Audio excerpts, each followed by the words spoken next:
Hi guys, and welcome back to my channel. If you're new here, hello, my name is Bongi and I post true crime videos on Wednesdays. So if that happens to be something that you're interested in, then I would highly recommend that you click on the subscribe button.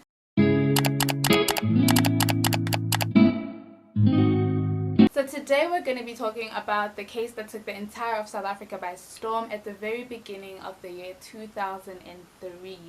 It was a crime that no one could explain. And even after the people were caught, I don't think much explanation was offered to the victims, to the public, and so people were still left with theories just going through their heads. The case that we're going to be talking about today is the case of the Sizzlers Massacre. This particular case took place in Cape Town, and to set the scene, Cape Town is a city on South Africa's southwestern coast on a peninsula beneath Table Mountain. It's a tourist attraction and a vacation destination for many visitors from all over the world. Whenever they want to visit South Africa, I think the first place that comes to most people's minds is Cape Town. It's no surprise that Cape Town has actually won the title of the best city in the world for about 7 years in a row. However, beneath the lavish, lovely, sunny city lies the townships that are known for their high crime rates and dangerous, dodgy characters. Some of these townships or neighborhoods include the Cape Flats, Langa and Nyanga, as well as Kraaifontein.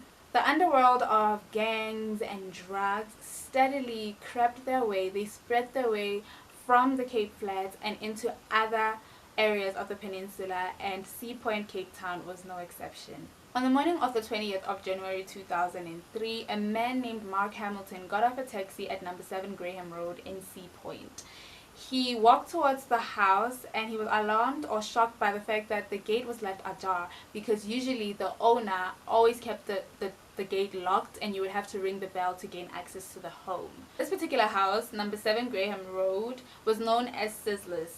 It looked just like any other regular suburban home or suburban house from the outside, but it was actually operating as a gay escort agency. To the outside people who knew of Sizzlers, it was known as more of a massage parlor, but people who really knew the ins and outs of the place knew that it offered escort services. It is believed to be one of the longest operating gay massage parlors at the time, and it had operated from 1997. Sizzlers' regular clientele ranged from married men, older men who sometimes even were in their 60s, as well as younger men who wanted to have their first sexual experience. The place offered massages, pleasure without actual penetration, and other extras, all of which came at a price. About 10 masseurs lived in the house with a manager, but some of the workers there had their own living arrangements. They would sleep during the day and then work from the evenings all the way until the early hours of the morning. The workers there tended to be young men in their late teens, early 20s, but they also had some who were in their late 20s. These men had moved from various parts of South Africa and they had all moved to Cape Town for better opportunities. But upon arriving in Cape Town, the opportunities were so scarce that they opted for sex work, and that's when they began working at Sizzlers. But they all worked under industry names, so they changed their names. The owner of this place was a man called Aubrey Eric Otga, and he was reported to be somebody who didn't want anything to do with drugs. He did not want drugs at his premises, and he just despised the use of drugs, and he was also very concerned with the safety of his workers, which is why the gate was always locked. He didn't want anyone to just walk in and out as they pleased. He wanted them to only access the place with his permission. So obviously when Mark saw the gate opened, it was weird. It was out of the ordinary because Aubrey always made sure that the gate was closed, was locked. But anyway, Mark still proceeded towards the gate inside the yard and then straight inside the house. So upon entering Sizzlers, the room on his left was a room where the masseurs usually slept. The door was left ajar, and so Mark could see 4 men lying on the floor on their stomachs. This didn't immediately alarm him because he didn't head straight out the house. He just proceeded through the passage and walked towards the owner's bedroom. After passing the owner's bedroom, he saw a knife on the coffee table, and he decided to pick this knife up for reasons that are unknown, and then he proceeded walking around the house. The next door on his left was a massage room where he saw a man lying on his stomach with his hands and ankles bound. That's when Mark ran back towards the main door. He dropped the knife and he ran outside straight to the nearest petrol station to ask for help. Coincidentally, when Mark arrived at this petrol station, a police car also arrived at the petrol station around the same time. So then he rushed to the police officers to explain to them what he had just witnessed at Sizzlers. Just as Mark was explaining to the police officers what he had seen, what he had just witnessed that very morning, he heard a scream, and this was a scream of a man who was duct taped and bloodied up. This man's scream was that he didn't want to die and he was begging for help. Mark could tell from the sight of this man that this must have been one of the victims at Sizzlers, and so he told the police that he knew exactly where that man came from and led them to Sizzlers, number 7 Graham Road. Upon arrival, Mark did not want to re-enter the house, and it's absolutely understandable. I don't think I would be able to re-enter the house either, but the police insisted, or they requested him to enter with them, and so he just followed their lead, walked back into the house. Inside the house, there seemed to be yet another young man who was still alive. He was making sounds which alerted Mark that this young man must still be alive. His throat had been slit and he had been gagged with a sock and duct taped. Mark alerted police officers of this discovery that this young man was alive, and they cut the gag loose. In total, 3 young men were found alive in the house. This was 23-year-old Warren Robert Visser, 21-year-old Marius Meyer, and a third man, 43-year-old Gregory Berghaus. The fourth man was a man who had collapsed at the petrol station, and that was 23-year-old Quentin Taylor. All 4 men were then transported to Groote Shore Hospital, where doctors did absolutely all that was in their power to try and save the men. Apart from the 4 men who had been found alive, 6 bodies were found in the house, and they were transported to the mortuary. These were the bodies of Aubrey Odgar, Reggio De Castro, Stephanus Fauché, Johann Meyer, and Timothy Boyd. All of them happened to be on duty at Sizzlers on the night of the incident. So while forensics were still perusing the crime scene and the police were also just doing their early investigations, quite unfortunately, 2 of the victims who had been transported to the hospital lost their lives. They lost the battle, leaving 43-year-old Gregory Berghaus in a critical condition and 23-year-old Quentin Taylor in a much more stable condition. This crime was horrific. You can only imagine the sight of the scene. You can imagine how bloodied up the scene must have been, and also slitting someone's throat is something so intimate and so personal and so gruesome that obviously the case was bound to break the news. Soon as people found out about the massacre that took place at Sizzlers, everybody started coming up with their own theories.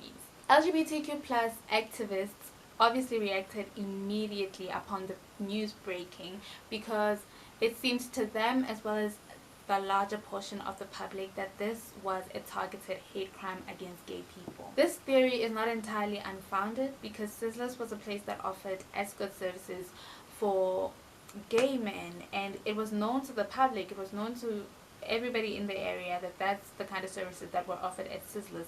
So it seemed like the person who had targeted this place had not gone there. It was not like a spur of the moment type of crime. It seemed like the person who had gone there had specifically gone there to execute this murder against gay people, especially because, like I said, slitting of throats is not something that just happens in the spur of the moment. It seems more personal, more angry, and so yeah, that's just what founded this theory. The police also faced a number of obstacles when dealing with this case, because firstly, they had a difficult time with identifying the witnesses for multiple reasons. Number one, most of them were known by the aliases that they acquired, that they assumed as part of the job, so they weren't known by their real actual names. And secondly, most of them were people who had come from various parts of the country, so they didn't have families in the area to identify them. So it also posed as a problem to the police when it comes to identifying the victims. And then secondly, there were multiple theories as to what could have potentially happened, but none of which led them to the actual perpetrators. So they didn't know who the perpetrators were, and they were just struggling because there were so many theories to sift through in order for them to get to a possible suspect or possible suspects. The most prominent theories that were doing rounds around this case were the first one, that this was a targeted hate crime against gay people. Many people were pointing their fingers towards this as a possible motive behind the crimes. At this time, homosexuality was somewhat frowned upon by the general public, and most people saw it as a taboo. So perhaps there was somebody who was angry that these people were living their lives and being free as who they are, and so they just decided to commit this horrific crime. This was one of the theories. And the second one was that there had to be a drug connection somehow. So like I said earlier on, Aubrey was very much against drugs. So much that he even fired one of the mistress who worked at the place and used drugs on his premises.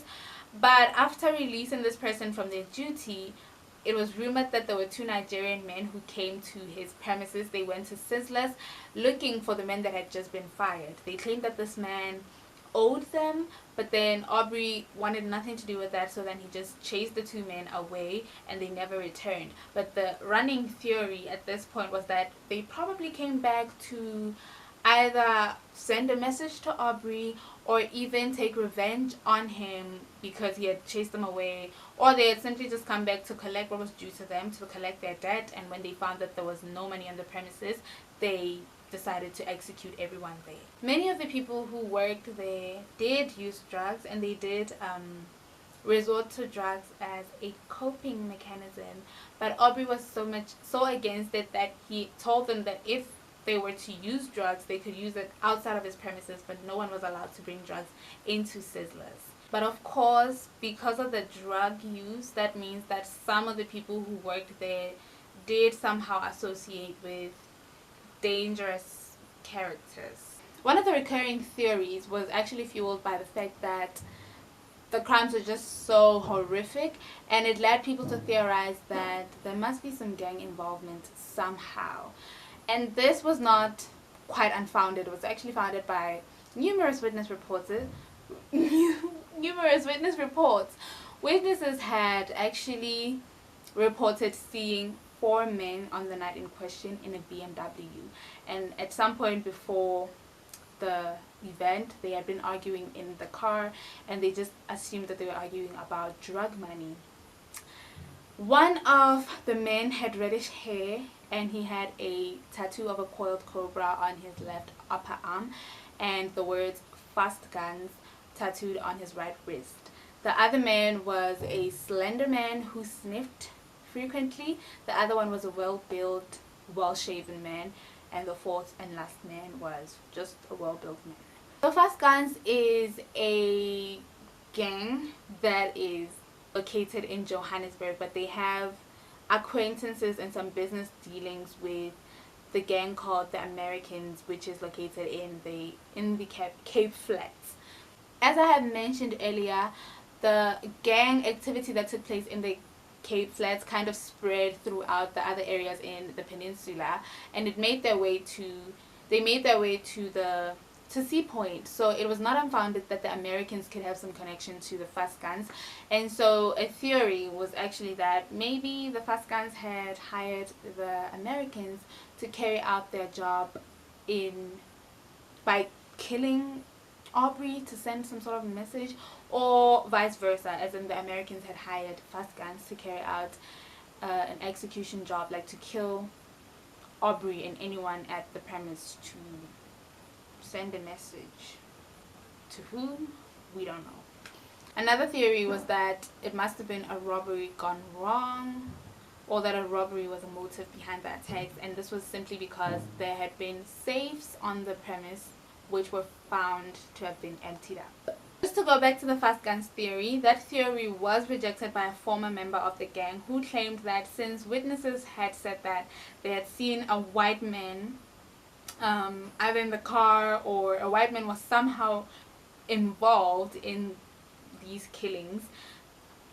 This former member said that there was no way the fast guns were involved because the fast guns had some sort of animosity against white people. So they did not deal with white people at all. They didn't like them, so there was no way that the fast guns and white people were both involved in the same crime.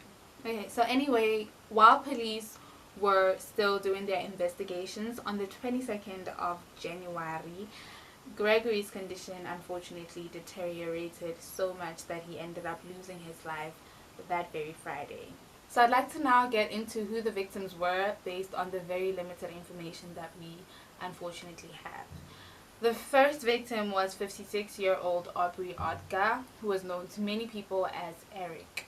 He was described by one of his former employees as a nice boss, and his brother explained that the family was a close family, and even though they didn't quite approve of Aubrey's line of work, Aubrey's choice of business, they could always voice their opinions without risking ruining their relationship. Their relationship just remained very, very close despite them not approving of his business. An ex of his also described Aubrey as an amazing person, an incredible person, funny, and a total prankster. The last time he had seen Aubrey was on his birthday, which was unfortunately just 5 days prior to this murder. Aubrey was also looking forward to meeting his new internet lover, a meeting which was scheduled to take place the following month.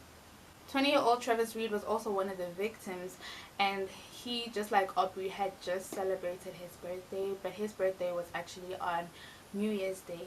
His father had known for some time that his son was a sex worker, and he had also known of his son's sexuality, but his son never really admitted to him that he was working as a sex worker. He had moved to Cape Town from Campton Park in Johannesburg 2 years prior, and he had been living at Sizzlers pretty much since he had moved there.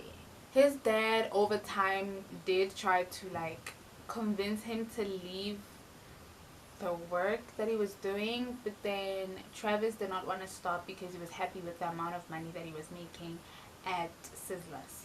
The third victim was 22-year-old Sergio De Castro, who, according to the people who knew him, had a very, very rough childhood. Sergio's mother had abandoned him when he was just 3 years old, and his dad had unfortunately passed on 4 years later when Sergio was just 7 years old. Before his dad passed on, he had remarried and had another son called Dane, who was pretty much the only family Sergio had left. He spent the rest of his life after his father's death just moving from family member to family member until he eventually ended up at a foster home where he didn't really have it easy as well. He was abused, and he was convinced that his foster mom hated him.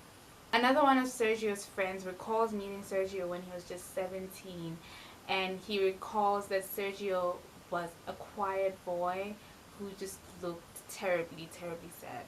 And my heart really goes out to him because I think that he was still just a kid, and I don't think he had ever really experienced love, and he had never experienced true happiness. So it's just sad that he had to spend all his life just being terribly sad. I think that he was just going through the motions every single day, taking every day as it comes, and he was just a pretty sad person. Unfortunately, his life would just be as heartbreaking till the very last moment. But it wasn't always sad though, because in his adult life, Sergio was very talented. He played the guitar, he played the flute, he sang in the church choir, he had learned to speak Portuguese, and at the time of his death he was learning how to speak Hebrew. After moving to Cape Town, he started working at a coffee shop, but due to some financial constraints he ended up going to Sizzlers for some quick cash. His friends really did love him, and they understood that Sergio, all that he wanted was to be happy and to be loved, and I am happy that he did find a family in his friends. Unfortunately, not much is known about the fourth victim, 21-year-old Marius Meyer, who had moved from Berkeley, which is in the province of Northern Cape. He was one of the victims who was found still alive in the house and was transported to the hospital, where he later succumbed to his injuries. The fifth victim was a young boy named Stephanus Fanny Fauché, who was just 17 years old at the time of his death. He did kind of lie about his age to get into the industry, and he presented himself as a little bit older, but the fact remains he was just a 17-year-old. He was just a child. In August of 2002, he told his adoptive parents that he wanted to leave Tennessee, which is in Free State, and move to Cape Town because he wanted to find work and just be stable, have some financial security, make some money of his own. Those who knew Fanny described him as a polite, responsible, and well-mannered young man. Fanny would call his parents back home almost every day at 6 a.m. And when he didn't call his parents on the morning of the 20th of January and the news broke of a massacre that had taken place at Sizzlers, his parents just feared the worst, and unfortunately their fears would be confirmed. The next victim was 22-year-old Warren Robert Visser, who was a qualified computer engineer and had been working at Sizzlers for a little over a month. His mother had suspected that her son was a sex worker, but he vehemently denied and promised his mother that he wasn't, only for her to get the confirmation upon these news breaking. The seventh victim, Johan Meyer, was only 20 years old when he died. He was from a small town near Vereeniging, which is near Johannesburg, and he had moved to Cape Town just like the rest of the other guys to try and find a better life, better opportunities. Johan's family was really not financially well. They had a lot of financial constraints, so much that after Johan's passing they couldn't travel from Vereeniging to Cape Town. But fortunately, friends did organize for them to travel there, and they also helped raise funds for Johan's funeral. Timothy Boyd was the last victim to be identified and was the oldest, I think, of the workers who were victimized by these terrible monsters. He had moved from Joburg to Cape Town in September of 2001, and he started working as at a gay massage parlor called Barracks. And he actually identified as straight, and he had a girlfriend, but as soon as his girlfriend found out the line of work that he was in, she dumped him. But she maintains that she only dumped him because he had lied to her and not necessarily because he was a sex worker. However, Barracks was not so kind to him. As soon as they found out that he had a girlfriend, they decided to cut him loose and fired him. That's when he started working at Sizzlers. He had only just been there for a little bit over a month before the attack took place. Next is 43-year-old Gregory Burgess, who was actually a client of Sizzlers. He was not a worker there. He had gone there as a client, and he was actually a tourist. He lived in New York and had lived there for about 15 years. He was an artist. He was artistic, and he was also an antique collector. He had 2 degrees, but his most admirable trait was the fact that he accepted people for who they are. 23-year-old Quentin was the sole survivor of the attack. If you remember well, Quentin was the man who ran to the petrol station and collapsed there after asking the police to help him, screaming that he did not want to die. Quentin was left traumatized by the ordeal and also deaf in his left ear, but thankfully he survived the attack. So after the discovery of the horrific attack at Sizzlers, a confidential information hotline was created by the police for anyone who had any kind of lead to call the police over there and give them the lead anonymously. Calls were flooding in, and everybody was mentioning all these various theories that they had, and police got to work trying to sift through all the theories to try and figure out who the actual perpetrators were. The crime scene was also, of course, still being investigated, and that is when police discovered that there were actually 2 safes at the premises that had been emptied out. They also discovered that the victims' belongings had also been stolen. Items such as the victims' cell phones, jewelry, watches, and the likes. On the 29th of the same month, police drew up identikits of 2 suspects, and these identikits were drawn up through the help of various witnesses as well as the sole survivor himself, Quentin Taylor. The identikits were of a white man and another mixed-race man, and they were first distributed among police stations, and then they were distributed to the media the following day. As soon as the public saw these identikits, calls were flooding in of people just giving police leads of who they think the perpetrators were, the attackers were. Meanwhile, Aubrey's family had hired an ex-detective who was now working as a private investigator to act as a private investigator in their case and try to crack the case. This man was a man who went by the name of Hank Jones. He actually mentioned that at the crime scene, on top of a table, there was a pink bowl that was filled with blood, and that there was an unused paintbrush somewhere nearby. And he theorized that the attackers actually wanted to write something with the blood on the walls, and the police never commented on this. So we don't know how true this is, but the fact that the police never rebutted it, they never confirmed it, just leads me to believe that it was true. Anyway, Quentin Taylor was discharged from hospital on the 3rd of February, and then he was taken to a safe house. The very next day he was taken to Sizzlers. He accompanied the police to Sizzlers, and then he tried to do a reenactment of the events that took place on the night of the 19th of January, or the early hours of the morning of the 20th of Jan. He still had 2 bullets in his head, by the way, during the time of this reconstruction, and he later went, I think he went to surgery the following week. It was on the 11th. I'm not sure if the 11th was the following week or 2 weeks after that. He went to surgery on the 11th of Feb, not knowing that the police would place the attackers under arrest quickly thereafter. So before Quentin went into surgery, as part of the investigation, police were showing him just numerous photos of people who were suspects, people who had been convicted of violent crimes before, and just a bunch of other people. And there was one particular 12-year-old photograph that Quentin immediately recognized, and he identified that man as the man who had slit his throat and shot him at the back of the head. The man identified was Trevor Basil Thays. He was a mixed-race man in his 40s.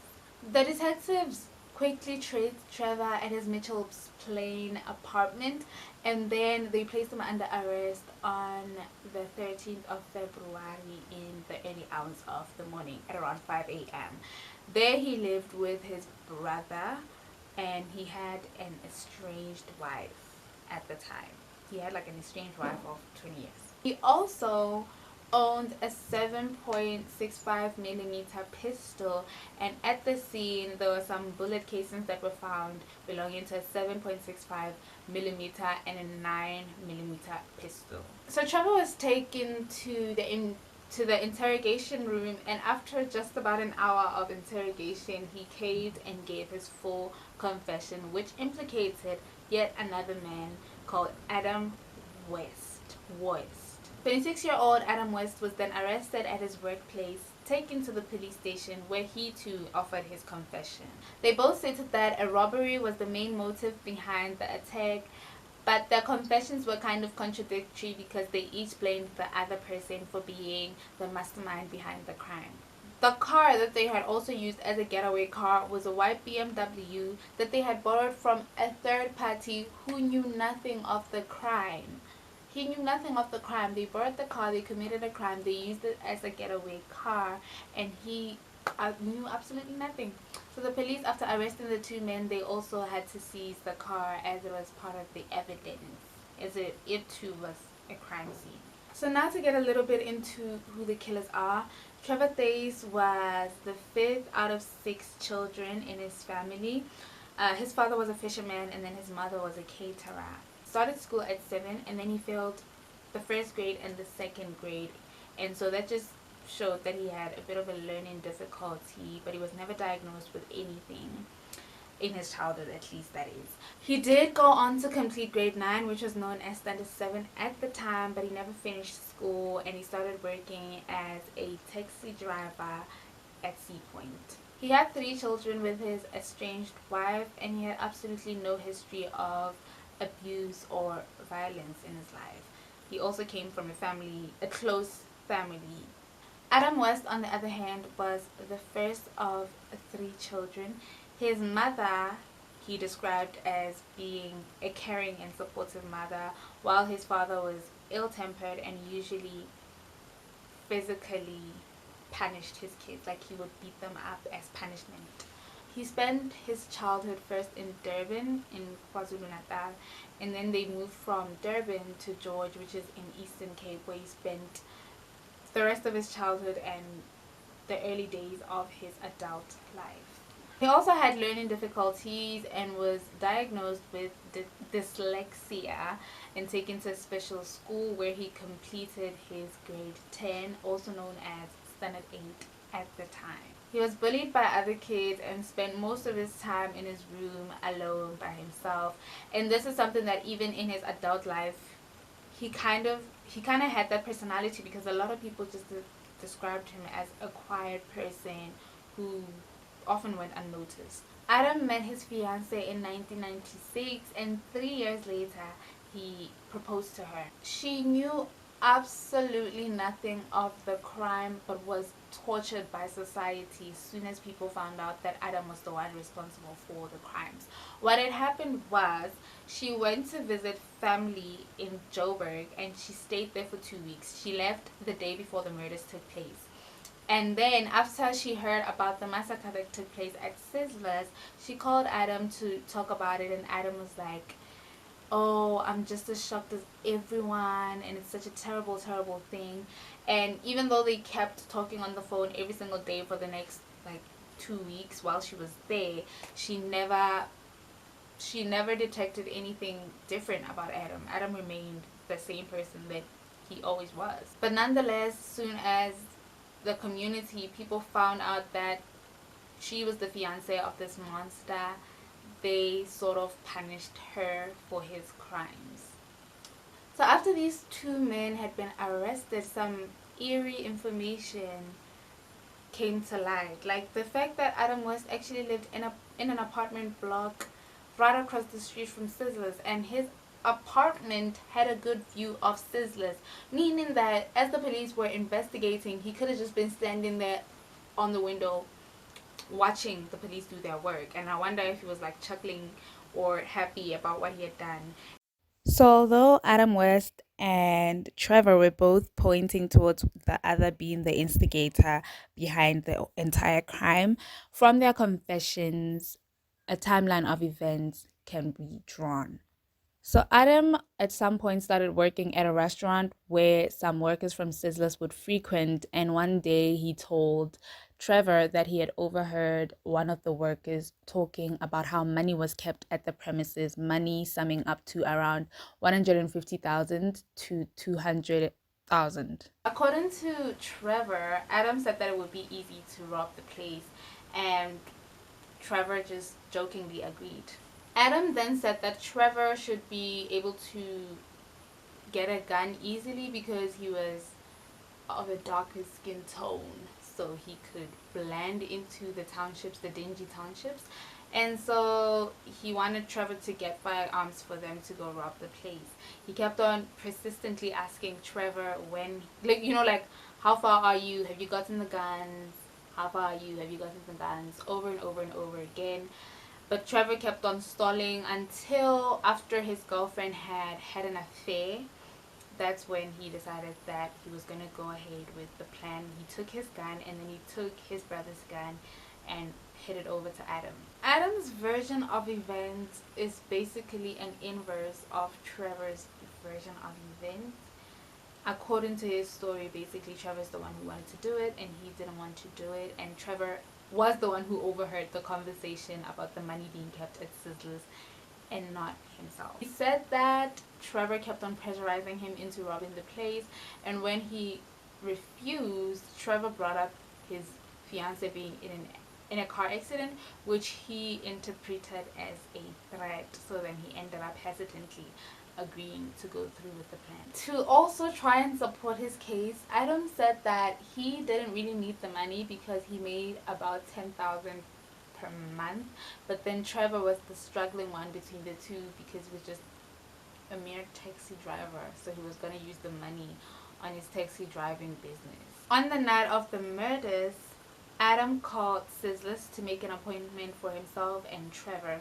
Then they made a stop at a petrol station and bought 2 liters of petrol. They took a washing line from Adam's apartment. They took pistols, knives, duct tape, balaclavas, and latex gloves, and then they headed over to Sizzlers. Aubrey Otgar and a couple of the other masseurs had been cleaning the house when Gregory, a client, arrived, and he was sent to a room with Sergio de Castro. The other masseurs then went to the room where they all normally slept because it wasn't really a busy night, and they just chilled in there and started watching a couple of videos. When Trevor and Adam rang the bell, Aubrey was the one who went to the gate and opened up to let them in. He took them to another room to ask about their preferences, where Adam told him that he liked blondes, and then Otgar sent 17-year-old Stephanus Funny into the room. According to Trevor, when Stephanus entered the room, this was when Adam took out the gun and told Stephanus that they were going to be robbed, but Adam claims that they both did it. Aubrey and Stephanus were then taken to the room where the other men slept. Sorry guys, I had to move to this side because the light from that side was just way too harsh and it was coming from behind me, so I figured if I just sit here, maybe things will be slightly better. But I need to figure out the time to film, the proper time to film, so that the sun does not keep sabotaging me like this. I'm trying to come back to YouTube and I'm trying to be better than ever.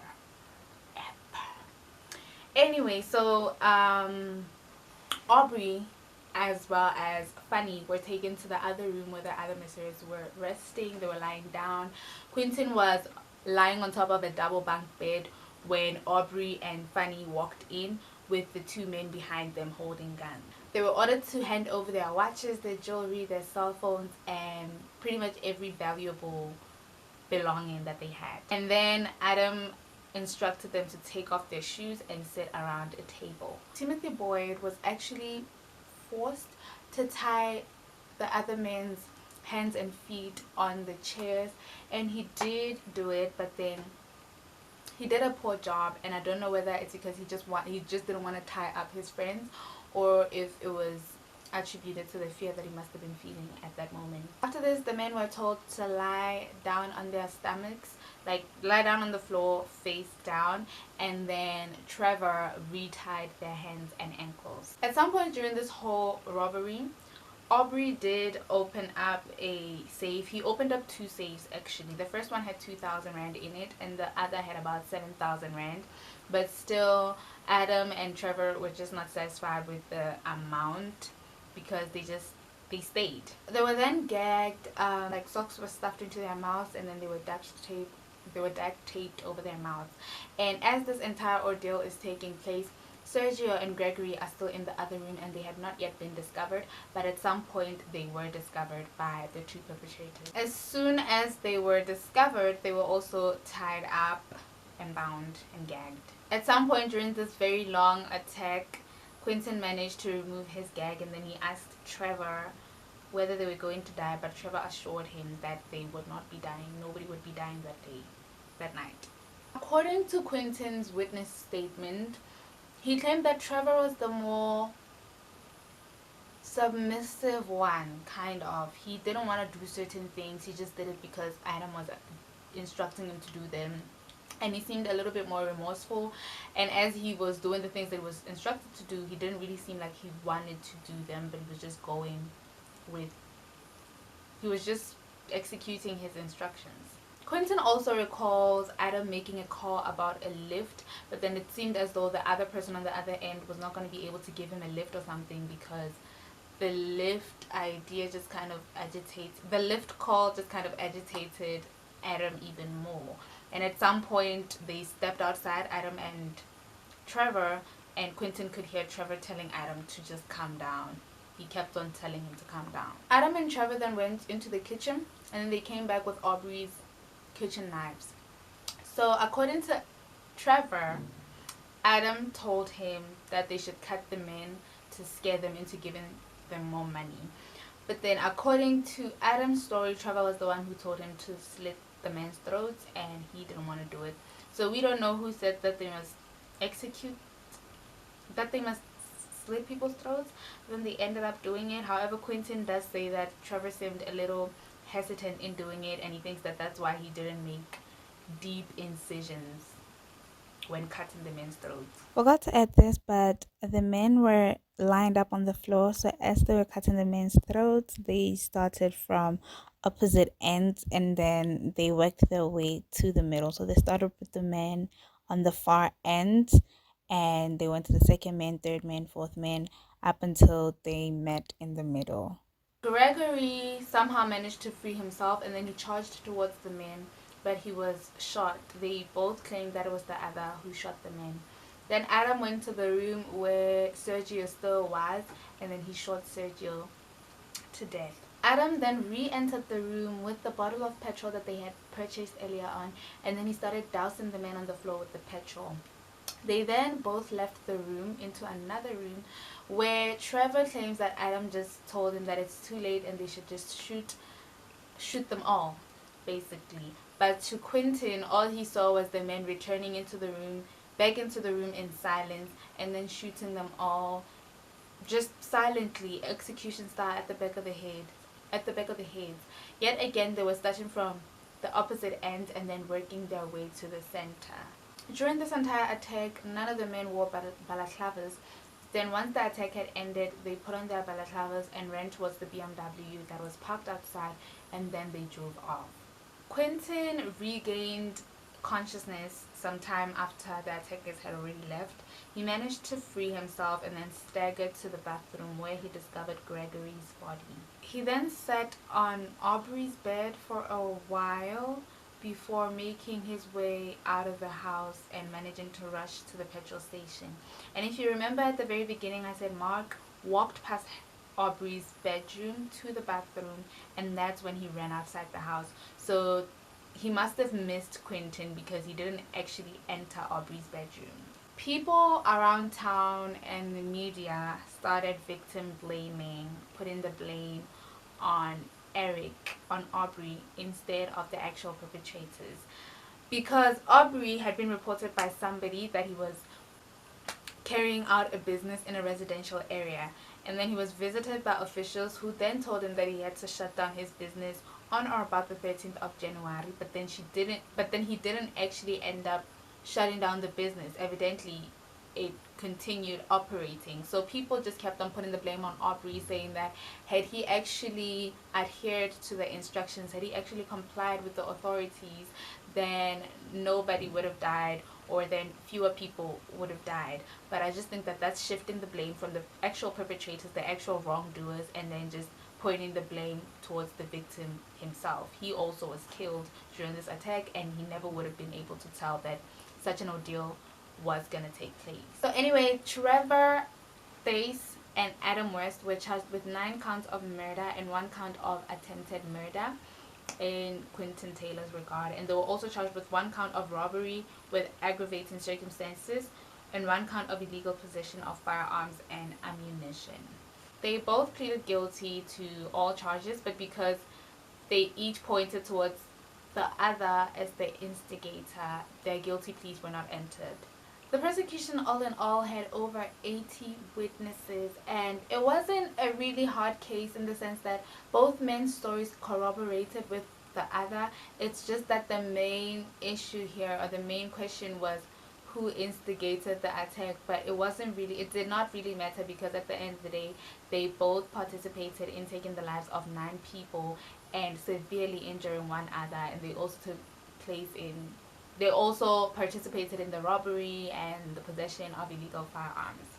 So they were both found guilty of all charges, and before their sentencing could take place, Adam West decided to write a letter to the judge, and this letter read, "Your Honor, I would like to start by saying that I am sorry for what I have done. I regret that I allowed myself to be influenced by another person, because what I did will always be with me. Every day I relive that fateful night, and I wish that I could turn back the clock. And I am now at the mercy of the court with regard to my life here on earth. I pray that God may guide you in your decision. No words can take away the pain I have caused, and again I say I am sorry, knowing words can never be enough to express my remorse. yours in Christ, Adam West. It's just funny to me that he found Christ before his sentencing. All of a sudden he's making it seem like he's this changed man. And also some family members of the victims actually said that Adam West always came off as remorseful, but for some reason his remorse just never felt sincere. It always felt like it was, whenever he cried, it seemed like those were crocodile tears, or whenever he apologized, it just never seemed like it was sincere. And Trevor seemed to be the more remorseful of the two. However, like I said, that does not take away his responsibility. So the two men were given 9 life sentences plus 20 years for the attempted murder of Quentin Taylor, 15 years for armed robbery, 3 years for illegal possession of firearms, 2 for the illegal possession of ammunition, an additional 5 years for the theft of Trevor's brother's gun. And the judge said that they should be permanently removed from society because it seems like they not only intended to take the lives of the victims, but they also intended to humiliate the victims. Trevor Thays died while still behind bars between 2008 and 2009. I couldn't really confirm the date because some sources said 2008 while some said 2009.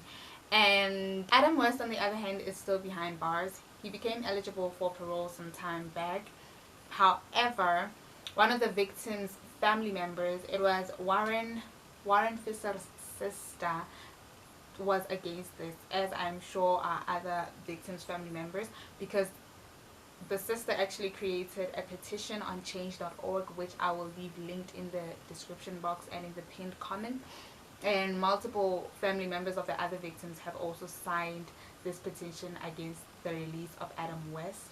And so if you guys would be willing to go sign the petition, you can find the link in the description box as well as on the pinned comment to this video. With that being said, I think now we have made it to the end of the video. I tried my hardest to mention every piece of information that I have found, that I was able to find on this case. If you have any additional information, if there's any information that I may have gotten wrong that you'd like to, you know, make a point of correction on, you're free to leave a comment in the description, in the comment section. But I do urge every single one of you to keep in mind that these are the lives of real people, and these are events that have affected real people. So whatever it is, whatever opinion it is that you would like to voice in the comment section, please keep it respectful, as the families of the victims may have access to the comment section and may read the comments that you have left. So please keep it respectful. And yeah, that is it from me to you. I hope you found this video informative. If you did, don't forget to like and subscribe, and I'll see you guys in my next one. Bye.